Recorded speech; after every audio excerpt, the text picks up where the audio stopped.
ठीक है। तो बीटा फंक्शन भी एक हमारा इम्प्रॉपर इंटीग्रल ही है, ये improper integral of second kind है। ओके, गामा फंक्शन हमारा बीटा इंटीग्रल, गामा फंक्शन जो था improper integral of first kind था, वहाँ पे लिमिट हमारी 0 टू इन्फिनिटी थी। यहाँ पे हमारी लिमिट जो है फाइनाइट है, लेकिन हमारा जो इंटीग्रेंड है within the limit of integration a infinite है। हमें पढ़ना है beta function,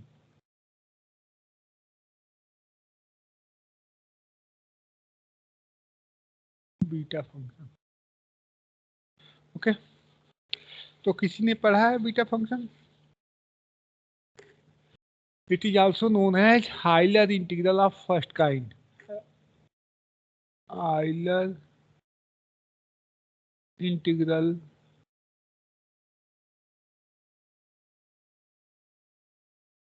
of first kind.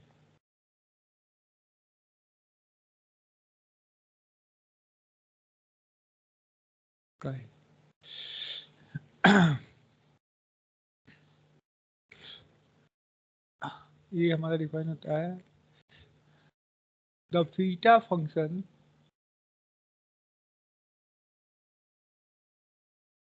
Beta function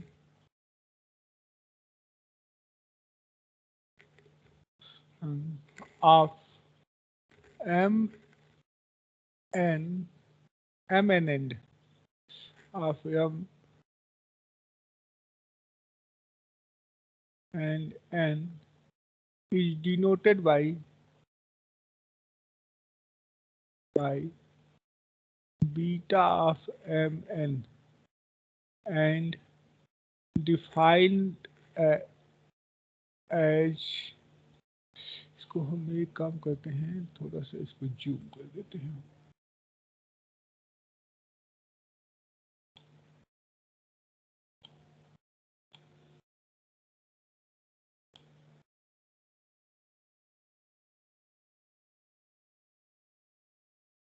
ठीक है,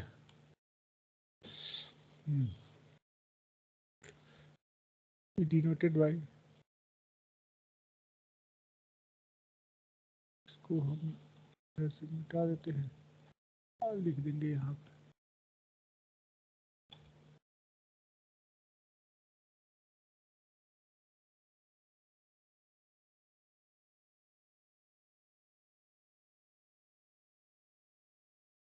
denoted by beta of mn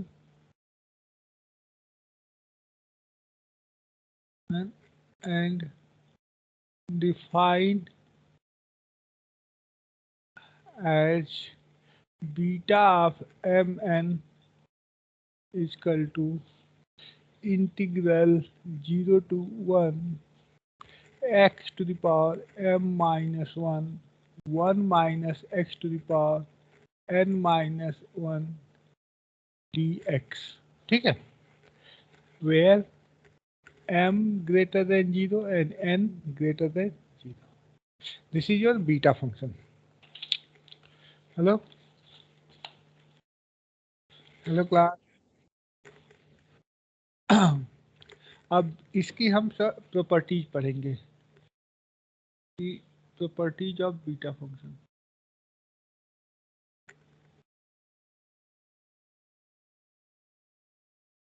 properties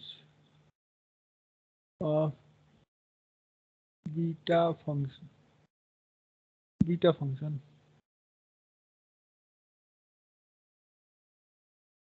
function,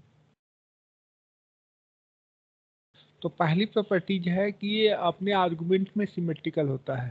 first property, first beta function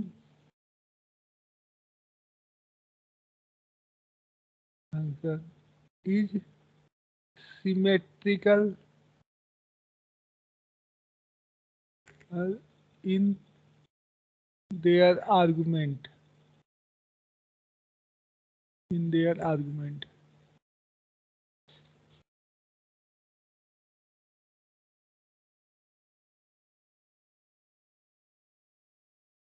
meant, that is beta of mn is equal to beta of nm. ठीक है, beta beta of mn is equal to beta of nm.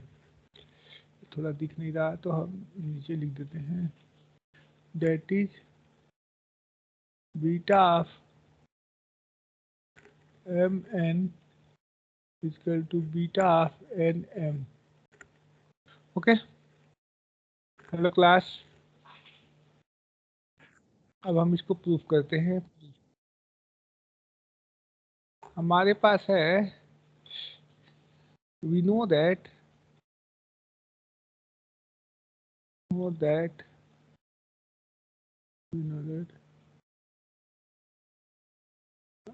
ठीक, we know that beta of mn is equal to 0 to infinity x to the power m minus 1 1 minus x to the power n minus 1 into dx. Okay, put x is equal to 1 minus y. ठीक है, तो dx is equal to minus dy, और when x is equal to 0 y is equal to 1, x is equal to 0 y is equal to 1, when x is equal to 1 y is equal to 0. ठीक है, and this is 1 minus y to the power m minus 1, and this is 1 minus x. 1 minus x is 1 minus minus this is y. So simply we have write either y, or we have put the value as 1 minus y to the power n minus 1 into minus dy. So we have right here minus of 1 to 0, and this value is y to the power 1 minus 1. So we have right 1 minus y to the power m minus 1, and this is y to the power n minus 1, and this is dy. And by the property of definite integral, we have interchanged the limit, then this becomes minus of this. So we have right 0 to 1, and y to the power n minus 1, and 1 minus y to the power m minus 1 and dy. And this is your definite integral, and property first, it is independent of change of variable. So we have right here beta of nm. Okay, by definition, hence proved. Hence proved. We have shown that beta of nm mn is equal to beta of nm. Okay. Hello. Okay. And next we have write this beta function in terms of trigonometric function. To evaluate the trigonometric integral, we have write it in terms of trigonometric function. Beta function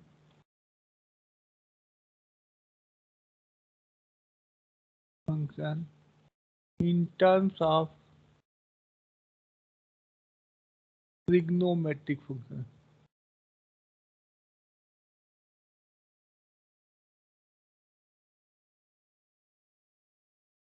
Okay, that is, we have to prove that beta of mn is equal to 2 times of integral 0 to pi by 2 sine of 2 to the power m minus 1 theta and cos of 2 to the power n minus 1 theta, and this is d theta. Okay, we have to prove this. Proof. Okay, ये हमारा colour यही आ गया, आप बदल गए. चलिए,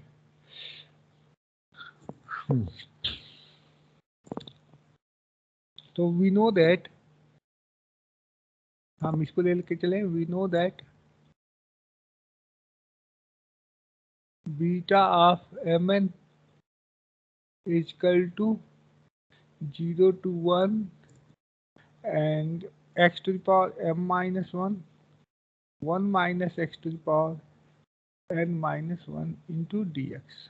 अब हम यहाँ पे कर दें let x is equal to sine square theta.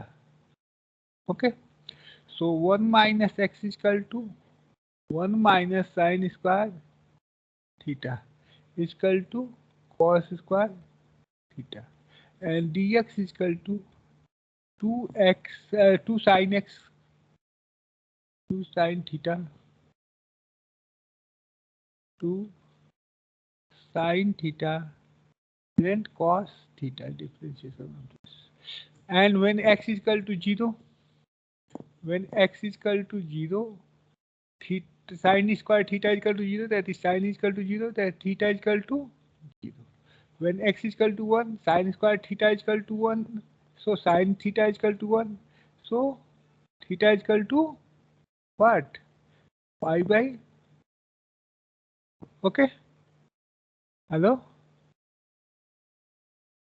हाँ तो बोल तो अब then we have right I'm putting this value in this equation we have right here, then we get beta of mn is equal to integral limit 0 to pi by 2 and sine square theta to the power m minus 1 and 1 minus sine square theta means cos square theta to the power n minus 1 into 2 sine theta cos theta and d theta. Okay, so this is 2 times of and this is sine 2m minus 2 and this is sine 1. So on we have right on adding sine 2m and minus 2 and 1 times plus 1. So 2 minus 1 theta and cos 2n minus 2 and 1 times cos positive, that is 2n minus 1 theta and d theta, and this is the result. Okay, so we have used any trigonometric integral within the limit 0 to pi by 2 and powers of trigonometric function in terms of beta function. Okay, hello, okay. Now third property is we can write this beta function in terms of improper integral of first kind also. So third property is beta function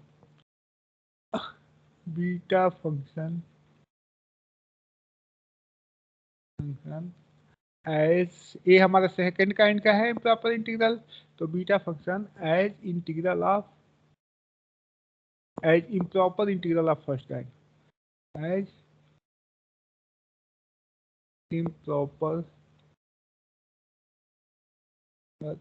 integral of first kind.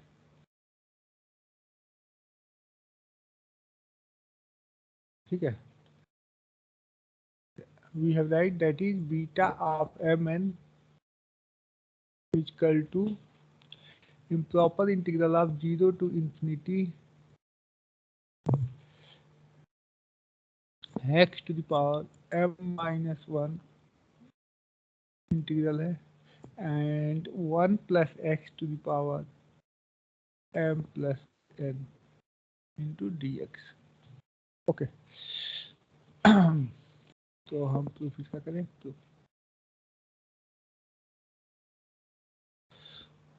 ये हमारा देखो first kind का कैसे है, जब हम x equal to 0 रखेंगे तो ये टर्म 0 हो जाएगा।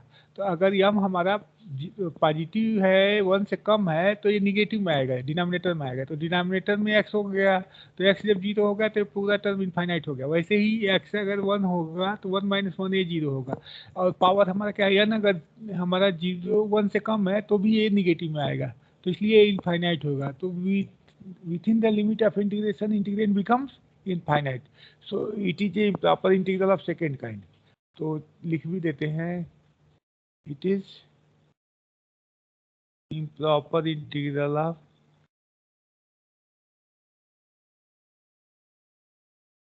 Of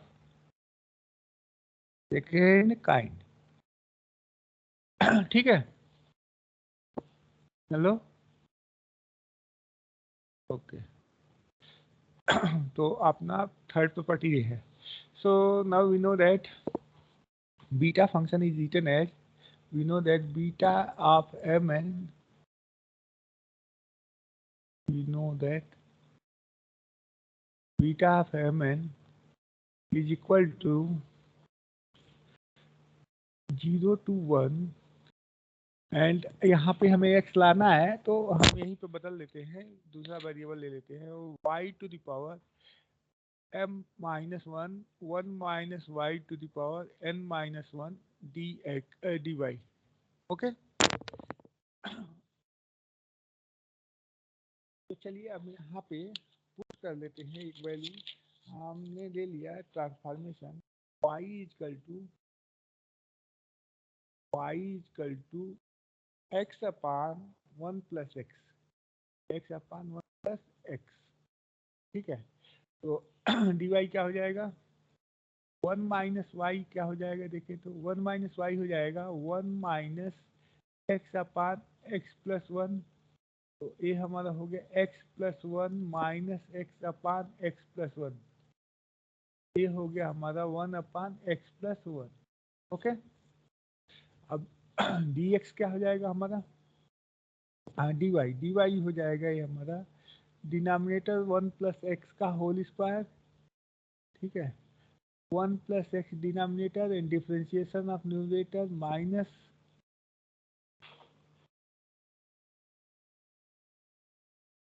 minus numerator into differentiation of denominator into dx। ठीक है, तो एक्स एक्स कैंसिल हो गया, ये हमारा हो गया 1 अपान 1 प्लस एक्स का whole square into d. Okay, hello,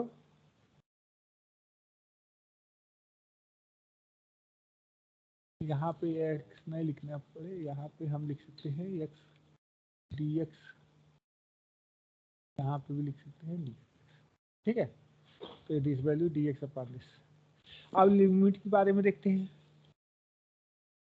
तो तो जब when x is equal to zero, तो एक्स इजकल टू जीरो पे क्या हो जाएगा हमारा, एक्स इजकल टू जीरो जब है नहीं वाई इजकल टू जीरो, जब वाई इजकल टू जीरो है तो एक्स हमारा जीरो होगा।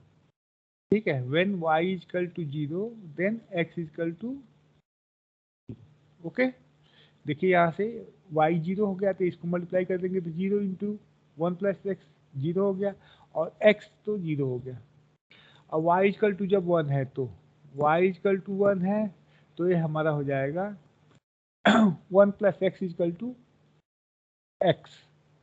ठीक है, तो 1 is not is equal to zero होता है, तो ये हमारा हो जाएगा x tending to infinity. Hello, when y is equal to one infinity.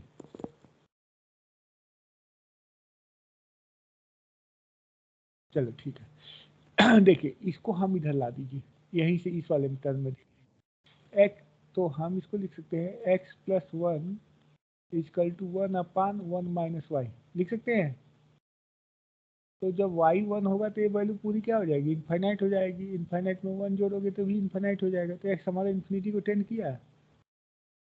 Hello, आ रही बात समझ में आपको,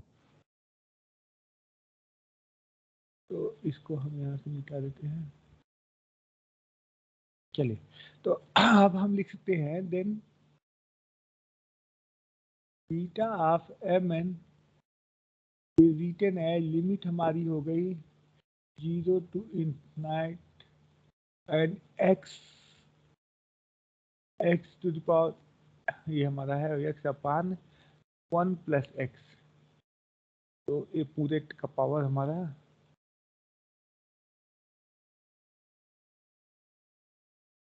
ये हमारा है m माइनस वन, और 1 माइनस एक्स के लिए 1 माइनस एक्स प्लस वन और to the power n minus one and d y is 1 upon 1 plus x का होल स्क्वायर और डी एक्स। डिनोमिनेटर में स्क्वायर है, होल स्क्वायर, एक ही बात है। तो अब देखिए ये हमारा हो गया equal to 0 to infinite, numerator में एक ही पावर है x, तो x to the power m minus 1 upon, अब यहाँ से देखिए ये x to the power m minus 1 और x to the power n minus 1, इसको सिंपली हम यही रखने दें।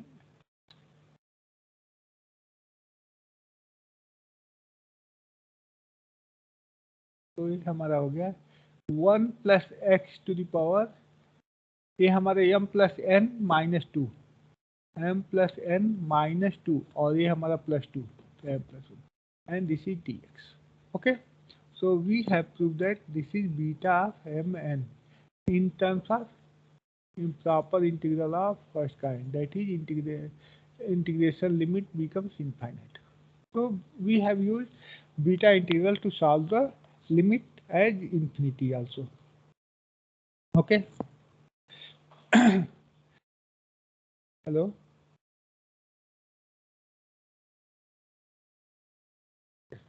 Now we have write another property by using this as beta of mn equal to integral 0 to 1 x to the power m minus 1 plus y to the y नहीं x एक ही variable, x to the power n minus 1 upon 1 plus x to the power m plus n into dx. ये भी है, ये भी है। चलिए देखते हैं कैसे। ये हमारा है लिमिट 0 टू इन्फिनिटी और ये हमारा लिमिट है 0 टू 1, ठीक है। तो इसको कर लो प्रॉपर्टी 4, हमें ये प्रूफ करना है। तो अभी हम पहले ही है, इसका कलर चेंज करना चाहिए था। लिमिट में दोनों के चेंज है। अभी हमने प्रूव किया, we know that beta of m n equal to integral 0 to infinity x to the power m minus 1 upon 1 plus x to the power m plus n into d x. ठीक है, ये n minus 1 हो सकता भी है, ये beta M N की जगह पे n माइनस 1 भी हो सकता है, ये सिंपली यही भी हो सकता है 0 टू इंफिनिटी, वहाँ लिखना चाहिए था x to the power n minus 1 upon 1 plus x to the power m plus n। इस पावर में m हो या n में कोई फर्क नहीं, क्योंकि ये सिमेट्रिकल होता है। ठीक है, अब इसको हम लिख सकते हैं equal to 0 to 1 x to the power m minus 1 upon 1 plus x to the power m plus n। ठीक है, इसकी हमें कोई बात नहीं करनी है, ये हम अलग ही लिखे हैं beta of m N.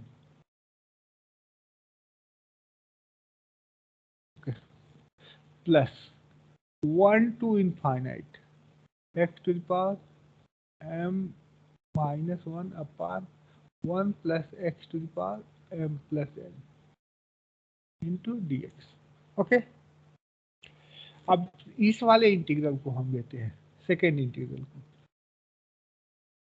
Second integral में हम राइट करें, हम late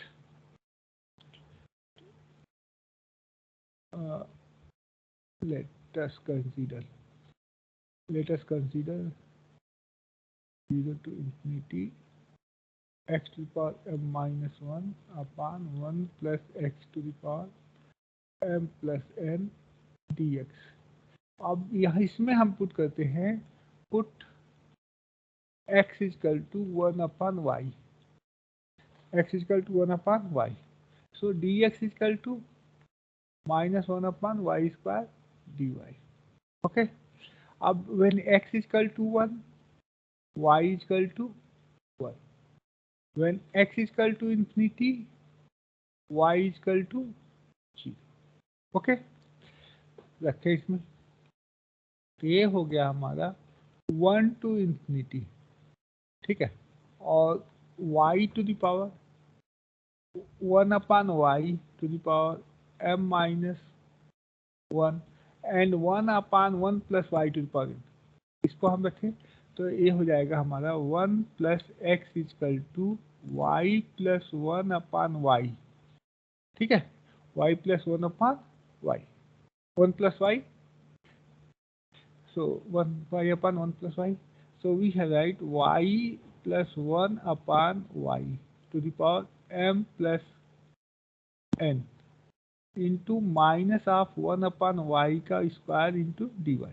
Okay, so this term is m plus 1 and this term is minus m plus 1, so we have write it as integral of, and this is sorry, ये infinity कहाँ से लिखा गया, zero होगा, जीरो। अब minus sign के कारण हम बदल सकते हैं इसे 0 to 1।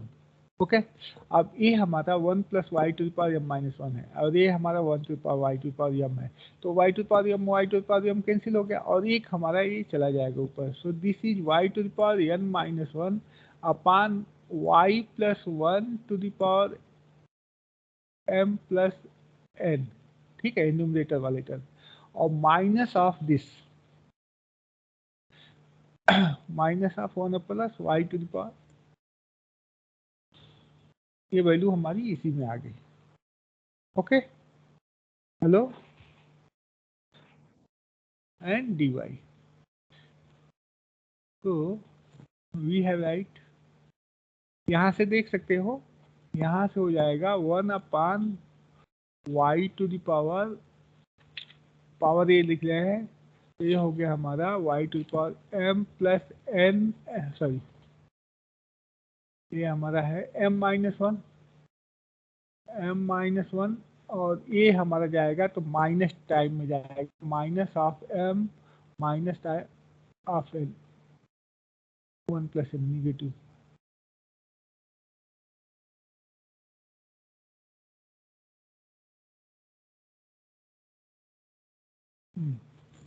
और minus of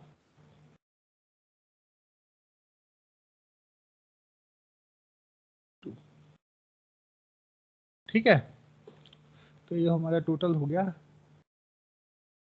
1 upon y to the power से एम कैंसिल हो गया और माइनस 1 से प्लस 1, तो ये हमारा हो गया माइनस एन प्लस 1, ठीक है, तो इसको हम लिख सकते हैं 1 upon y to the power minus of n minus 1, ठीक है, तो इसको हम लिख सकते हैं y to the power n minus 1, यही हमने लिखा है, ठीक है, और ये न्यूमरेटर तो है, डिनोमिनेटर में तो है ही है। हेलो, आगे बात समझ में आपको? Okay, so we have changed our second integral is also in terms of this, so by we know that by the property of different integral is independent of what? Independent of variable, so we have write it that y plus 1 is equal to 1 plus x, 1 plus x and m plus n into dx, so this is equation number B and here it is equation number A, ठीक है, putting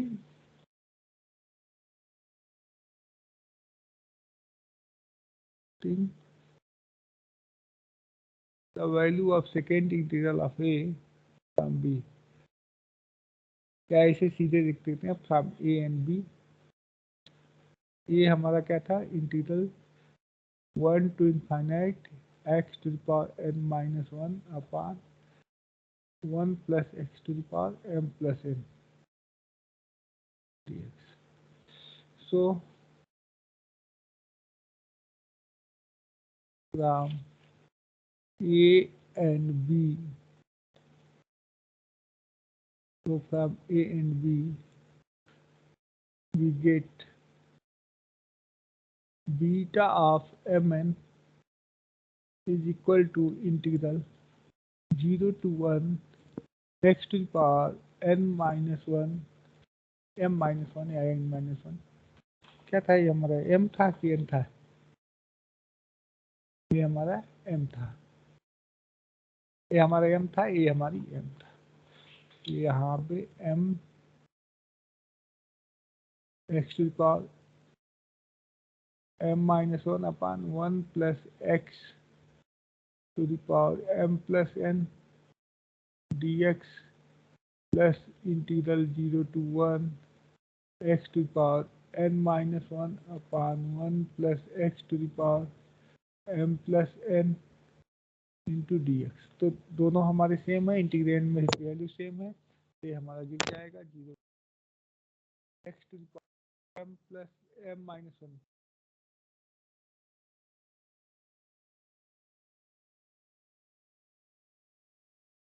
same है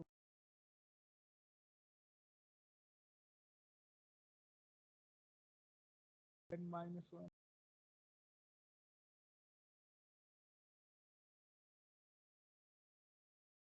पे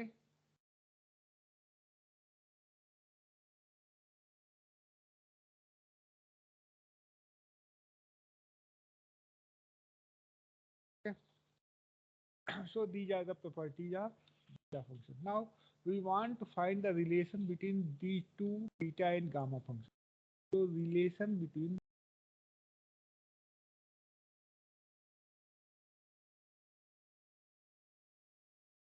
beta and gamma function.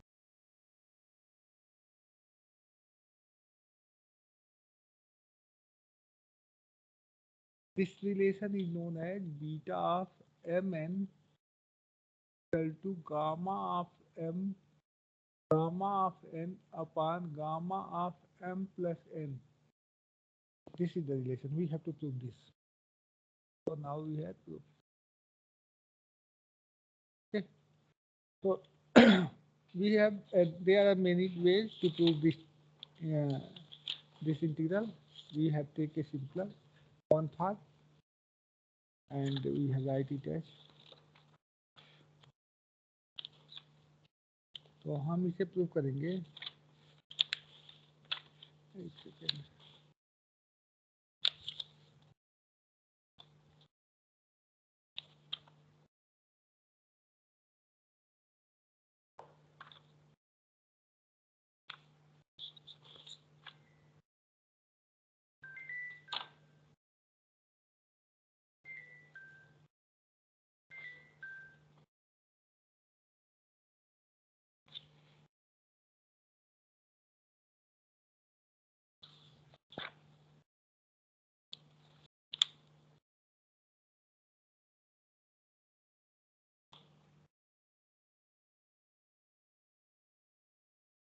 कई सारे method है, एक simply हम left hand side से भी लेके चल सकते हैं और राइट हैंड साइड से भी लेके चल सकते हैं। ठीक है, तो चलिए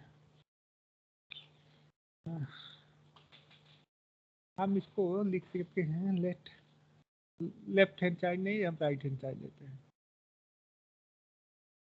हम वी नो दैट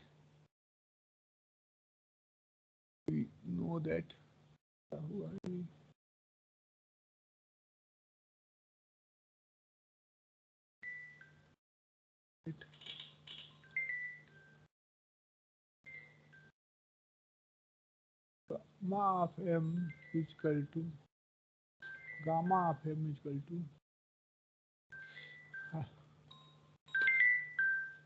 क्लास में है, क्लास में है, बाद में बात करते हैं। हेलो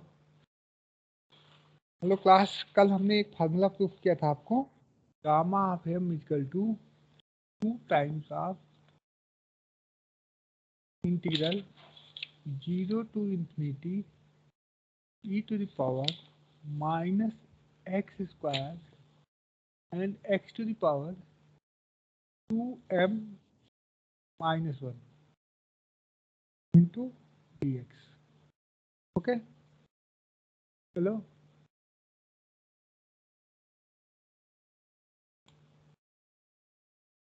कल हमने लिखा था ना ये।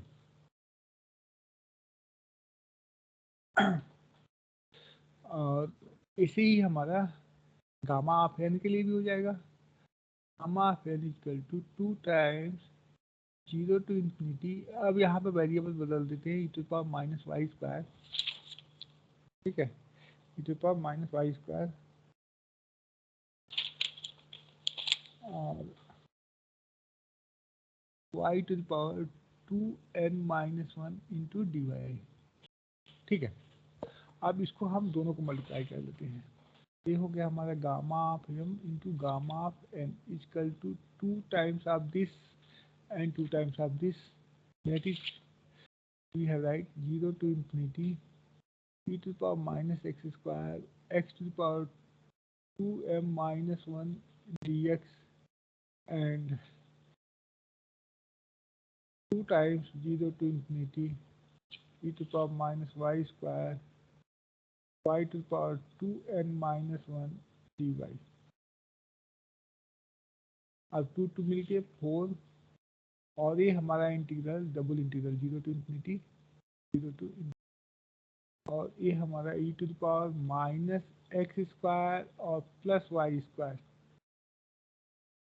And x to the power 2m minus 1 y to the power 2n minus 1 dx dy। Okay, hello, okay. तो अब इसको हम कार्टेशियन फार्म में है ये, तो कार्टेशियन फार्म में जो है उसका ए जीरो हो गया, ए वाई एक्सिस से हो गया, ए एक्स एक्सिस हो गया, और हमारा रीजन जो है इंटीग्रेशन का ए होल फर्स्ट, ये हमारा फर्स्ट ऑर्डिनेंस हो गया, ए वैल्यू एक्स भी हमारा जीरो से इन्फिनिटी बढ़ रहा है और वाई भी हमारा जीरो टू इन्फिनिटी, एक्स इसको ले लेते हैं, वाई इसको ले लेते हैं, ठीक है। अब हम चाहते हैं कि इसका लिमिट आसान हो जाए थोड़ा, तो हम इसको पोलर में बदल देते हैं। तो पोलर में क्या होता है, पोलर फॉर्म में एक्स वाई कोऑर्डिनेट सिस्टम जो है ये परपेंडिकुलर कोऑर्डिनेट सिस्टम कहलाता है, ठीक है, कि ये लाइन हमारी 90 डिग्री का एंगल बनाती है दोनों। तो perpendicular coordinate system x y coordinate system भी बोलते हैं, एक्स वाई प्लेन ये है, ठीक है। अब इसको हम जब पोलर फॉर्म में बदलते हैं तो ट्रांसफॉर्मेशन होता है हमारा x is equal to r cos theta और y is equal to r sine theta. क्यों ऐसा होता है, क्योंकि इसमें जो पोलर कोऑर्डिनेट में जैसे कार्टेशियन में दो हमारे परपेंडिकुलर एक्सिस हैं, वहाँ पे एक फिक्स पॉइंट होता है और एक हमारा फिक्स लाइन होती है। इस पॉइंट को हम पोल कहते हैं और इसे हम ओरिजिन कहते हैं। यहाँ पे फिक्स पॉइंट जहाँ पे दोनों हमारे इंटरसेक्ट कर रहे हैं वो हमारी ओरिजिन कहलाती है और ये हमारी एक्सीज कहलाती हैं। और ये हमारी लाइन, यहाँ पे ये जो लाइन है ये पॉइंट पोल हो गया और ये लाइन हमारा कहलाता है इनिशियल लाइन, इनिशियल लाइन, जिसको हम बोलते हैं theta is equal to zero line. कोई भी पॉइंट इस कोऑर्डिनेट सिस्टम में होगा वो एक्स वाई के टर्म में लिखा जाएगा। एक्स जो है वो हमारी डिस्टेंस है एक्स एक्सिस पे, यानी कि ये दूरी जो है एक्स एक्सिस से ये दूरी कितनी है, ये हमारा एक्स कोऑर्डिनेट सिस्टम है, और ये हाइट इसकी कितनी है ये हमारा कहलाता है वाई। तो वाई जो है वो ये दूरी कहलाती है वाई। आगे बात समझ में, कि कोई भी पॉइंट हमारा है P, इसमें ए इस फॉर्म में लिखा जाएगा, और कोई भी पॉइंट इसी ए भी टू डायमेंशनल है, ए भी टू डायमेंशनल है, तो कोई भी पॉइंट अगर हम पोलर कोऑर्डिनेट में लेते हैं तो ये हमारा लिखा जाएगा आर और थीटा के रूप में, ये पॉइंट, ठीक है। जहाँ पे आर जो है इसको रेडियस वेक्टर बोलते हैं, आर को हमारा, इसको हम मिटा देते हैं, ये आर हमारा है रेडियस वेक्टर, ये पॉइंट मान लीजिए आपका पी है, तो आर है वो रेडियस वेक्टर है यहाँ से यहाँ तक की दूरी, और जो एंगल है ये थीटा है, तो इसको बोलते हैं वेक्टोरियल एंगल, ठीक है। ये हमारा है वेक्टोरियल एंगल और ये रेडियस वेक्टर आर, तो लिख देते हैं r is equal to radius vector और theta is the vectorial angle.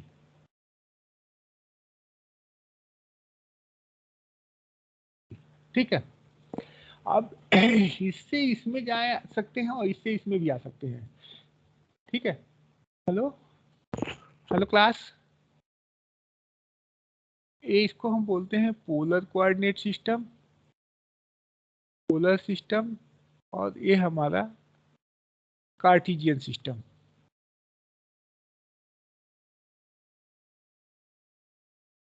ठीक है, तो इससे इसमें जा सकते हैं और इसमें से इसमें जा सकते हैं, दोनों में आपस में इंटरचेंज कर सकते हैं। इंटरचेंज करने के लिए फार्मूला क्या होगा, अगर हम कार्टेशियन से पोलर में जाएंगे तो x इक्वल टू आर का थीटा रखना होगा, y equal to r sine theta लिखना होगा।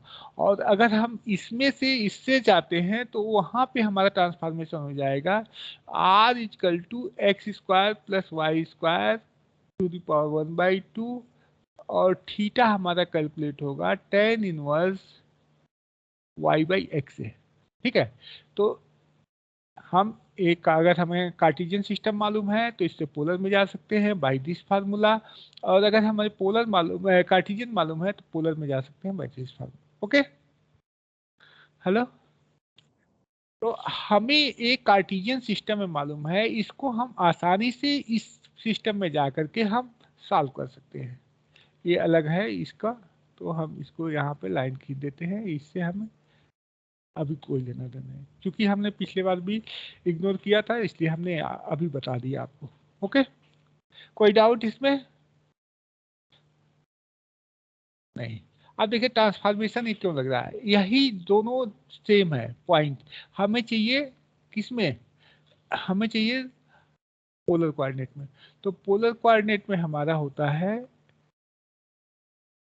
हाँ, पोलर कोऑर्डिनेट में हमारे पास एक एंगल होता है और वेक्टर। तो इन दोनों में हम रिलेशन निकालें तो ये देखिए, ये पॉइंट है आपका पी। चलिए थोड़ा सा वो हो गया, इसको हम ऐसे बोल देते हैं,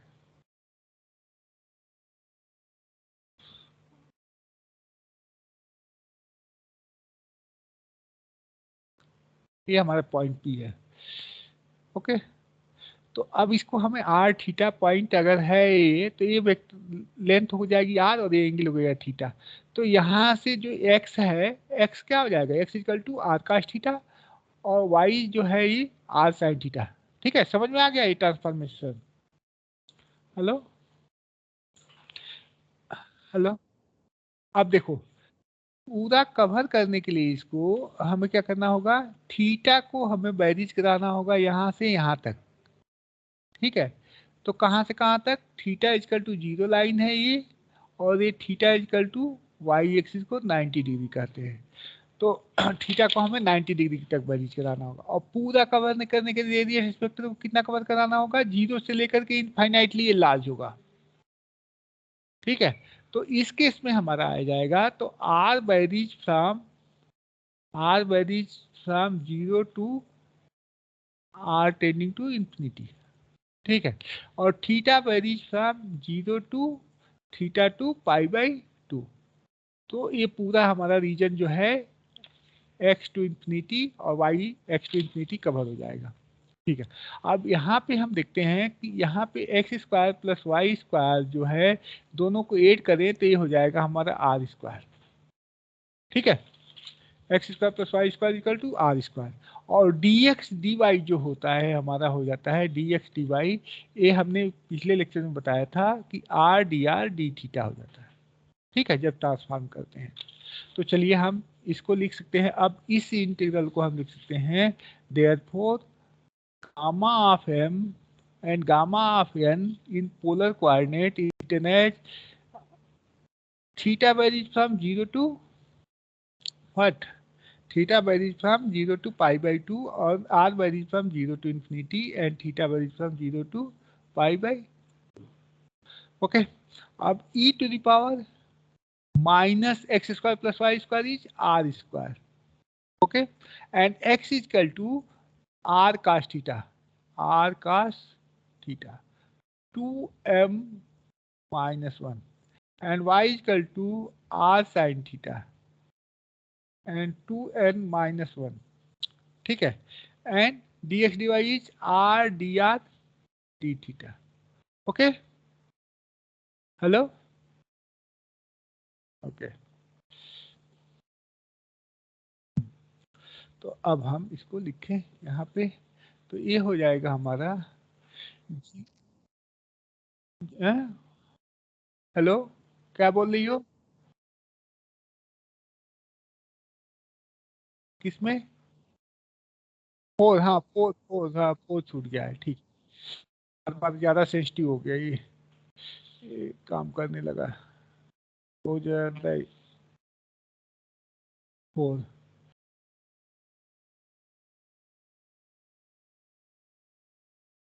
एक सेकंड देख लें, इसको कट कर दें तो शायद हो सकता है कि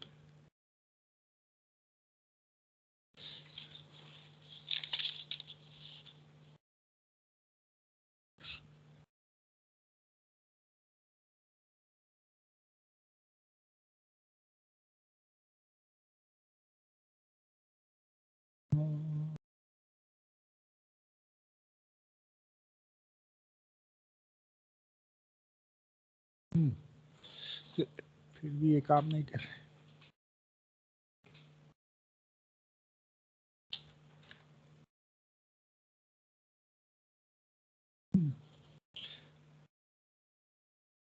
कुछ ज्यादा ही सेंसिटिव हो गया है।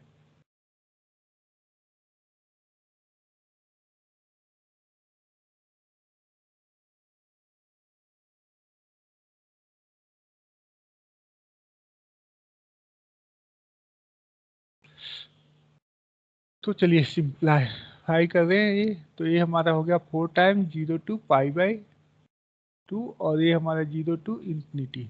ओके, अब देखो e⁻⁻r², और r⁻2m−1, r⁻2n−1, तो r⁻2m−1 and 2m−1 is r⁻2m−2, 2m plus 2n minus 2, and this is r is 1 plus 1, and cos to the power 2m minus 1 theta, and sin to the power 2n minus 1 theta, and dr d theta.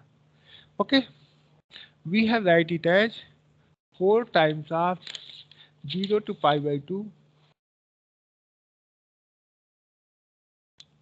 0 to π/2। ठीक है, अब इसको हम लिख सकते हैं 4 times of this को हम 2 टाइम्स कर दें, 2 टाइम्स। ठीक है, और इसको हम लिखते हैं cos to the power 2m−1 theta, and sin to the power 2n−1 theta and d theta, और ये इंटीग्रल हम लिख दें 2 टाइम्स ऑफ 0 to ∞, और ये हमारा हो गया r to the power, यहाँ से देखो 2m plus 2n minus 1, तो इसको हम लिख सकते हैं r to the power 2m plus 1 m plus n minus 1। Okay, और e to the power -r², और ये हमारा हो गया dr। लिख सकते हैं इतना। और अभी हमने ट्रिग्नोमेट्रिक फंक्शन में रिलेशन पढ़ा था, तो वहां पे ये वैल्यू हमारी क्या हो जाती थी, बीटा ऑफ एम एन, और गामा फंक्शन में जो जिस इंटीग्रल का हमने यूज किया है यहाँ पे, वो सेम इंटीग्रल यही है। ठीक है, तो ये हमारा हो गया gamma of m plus n. हो गया, देखो जिसका हमने यूज करके लेके चले हैं, तो यही सेम इंटीग्रल है, 2 times infinite e to the power -y² y to the power 2n−1। तो गामा ऑफ एन है, तो यहाँ पे 2n−1 है, और सेम यही है, क्योंकि ये वेरिएबल पे डिपेंड नहीं करता है different integral, 2 to the power m plus n−1 e to the power -r² dr, तो m प्लस n हो जाएगा gamma of this. Okay, so we have write gamma of m into gamma of n is equal to this, and on this we have write beta of mn is equal to gamma of m upon gamma of n upon gamma of m plus n। Okay, hello, So this is your relation between beta and gamma function. Okay. Hello class. तो चलिए हमारी दूसरी class का time हो गया है, तो कल हम लोग मिलते हैं और इससे आगे हम लोग पढ़ेंगे, ठीक है। और इस पे आप लोग क्वेश्चन करिएगा। ओके। एक हम आपको एक्सरसाइज दे रहे हैं कि आपको प्रूफ करना है, prove that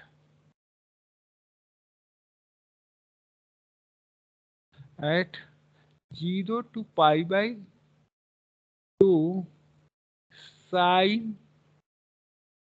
m theta cos n theta d theta is equal to gamma of m plus 1 by 2 gamma of n plus 1 by 2 upon 2 times of gamma of m plus n plus 2 by 2 हो जाएगा। ठीक है, ये proof करना है, तो इसको आपके लिए है। तो आप नोट का स्क्रीनशॉट ले लीजिए इसका, ठीक है। और फिर कल मिलते हैं हम लोग। हेलो क्लास, कोई पूछना है, कुछ प्रॉब्लम है आपको?